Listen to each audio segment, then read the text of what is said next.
उत्तराखंड सरकार ने आगामी 9 और 10 दिसंबर को राजधानी देहरादून में विधानसभा सत्र आयोजित करने की घोषणा की है, जिससे कई लोगों में गैरसैंण में सत्र नहीं करवाए जाने को लेकर नाराजगी देखने को मिल रही है। आंदोलनकारी प्रवीण सिंह काशी भी विधानसभा सत्र गैरसैंण में नहीं करवाए जाने पर आक्रोश में हैं। उन्होंने देहरादून में प्रेस वार्ता कर सरकार के फैसले का विरोध किया। प्रेस वार्ता के दौरान उन्होंने बताया कि वो गैरसैंण में स्थायी राजधानी की मांग और गैरसैंण में विधानसभा सत्र नहीं कराए जाने को लेकर सरकार का विरोध कर रहे हैं। उन्होंने साफ तौर पर कहा कि राजधानी देहरादून में विधानसभा सत्र का यह फैसला सत्ताधारी पार्टी को पहाड़ और यहाँ की जनभावना के प्रति लगाव न होना दर्शाता है। अभी जो सरकार है उन्होंने ये कहा था कि हम 29 और 30 तारीख को विधानसभा सत्र गैरसैंण में चलाएंगे, लेकिन ये सरकार 29 से 30 गैरसैंण में चलाने की बजाय आज वहाँ सत्र नहीं कर रही। तो हम लोग कल प्रधानमंत्री मोदी जी आने वाले हैं 4 तारीख को यहाँ पर स्मार्ट सिटी की घोषणा करने के लिए। हम उनसे पूछना चाहते हैं कि उत्तराखंड में 2 राजधानी क्यों? एक छोटा सा राज्य है जहाँ पे अभी तीसरी लहर आने वाली है, पूरी जनता परेशान है, दुखी है। पिछली लहरों में हमारे रोजगार चले गए, उस दौर में हमारे टैक्स के पैसे से आप 2-2 राजधानी क्यों बनाना चाहते हैं? जहाँ पे देश में एक ही राजधानी नई दिल्ली से काम चल जाता है पूरे देश का, वहाँ पे तमिलनाडु के लोग नहीं कहते कि हमसे राजधानी दूर है, मणिपुर के लोग नहीं कहते राजधानी दूर है, और बहुत ही सुगमता के साथ देश को चलाया जाता है।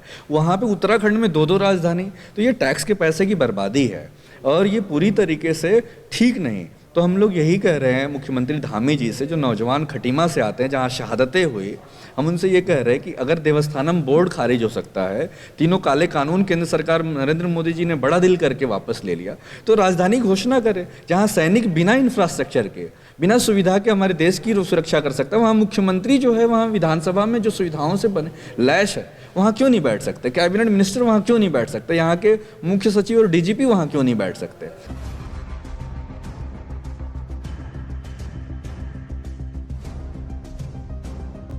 इस दौरान पहाड़ आर्मी के अध्यक्ष डॉक्टर अजय पाल ने कहा कि पिथौरागढ़ और अल्मोड़ा जैसे शहरों से लोगों को अपनी समस्याओं को लेकर देहरादून आना पड़ता है। सरकार को जल्द से जल्द गैरसैंण को राजधानी घोषित करना चाहिए। साथ ही पलायन के मुद्दे, पहाड़ के विकास और रोजगार की ओर भी ध्यान देना चाहिए।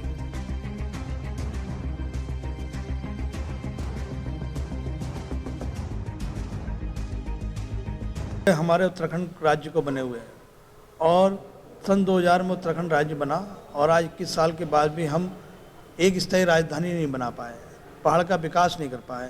हम पलायन की बात करते हैं, पलायन को कैसे रोका जाए? पलायन रुकेगा कैसे? जब तक पहाड़ों का विकास नहीं होगा, पलायन को कैसे रोक लोगे आप? लोगों को रोजगार चाहिए। रोजगार कब पैदा होगा? जब वहाँ पर विकास होंगे, वहाँ इंस्टीट्यूट होंगे, स्कूल होंगे, हॉस्पिटल होंगे, बड़े बड़े इंस्टीट्यूट आएंगे, तभी तो विकास होगा, फिल्म सिटी बनेगी। अगर विकास होगा तो पलायन रुकेगा। लोगों को रोजगार चाहिए, 2 वक्त की रोटी चाहिए, उसके लिए संसाधन वहाँ पर जुटाने पड़ेंगे सरकार को। हम सब चीज़ें अनदेखी करते हैं और कहें कि पलायन रुक जाएगा, नहीं होगा।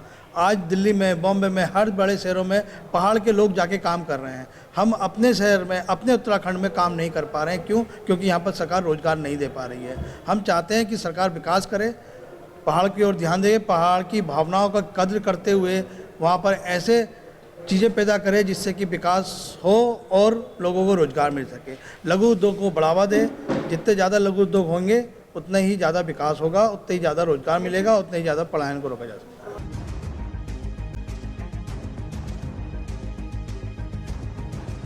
वहीं आंदोलनकारी प्रवीण सिंह काशी ने कहा है कि सरकार के फैसले का विरोध करने के लिए वो अपनी टीम के सदस्यों के साथ 8 दिसंबर तक विधायकों के पास जाकर हस्ताक्षर अभियान चलाएंगे, जिसमें विधानसभा सत्र गैरसैंण में क्यों नहीं किया गया इस विषय पर हस्ताक्षर करवाए जाएंगे। साथ ही गांधी पार्क के बाहर पोस्टर लगाकर आम जनता से गैरसैंण में स्थायी राजधानी और विधानसभा सत्र को लेकर हस्ताक्षर अभियान चलाया जाएगा।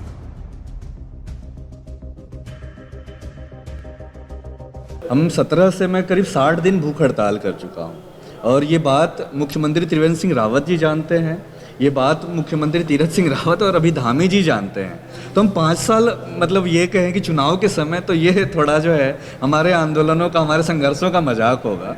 हम जेल गए, भूख हड़ताल गए, अभी हम नंगे पांव पदयात्रा किया गोपीनाथ मंदिर से बराड़ी साइड मंदिर तक। तो ये बिल्कुल भी नहीं है हम लोग, और हम तो चुनाव भी लड़ने वाले लोग नहीं। हम ये समाज की बात, हम ये कह रहे हैं कि अगर एक भी घर खाली है तो वो क्यों हो रहा है ना? हम लोग जो है कल से एक विधायक जी के पास जाकर के ये सवाल पूछेंगे कि कौन वो विधायक जी हैं, जनप्रतिनिधि है जो कि हस्ताक्षर अभियान कराएंगे, जो गैरसैंण में सत्र नहीं चाहता है, जो गैरसैंण में स्थायी राजधानी नहीं चाहता है।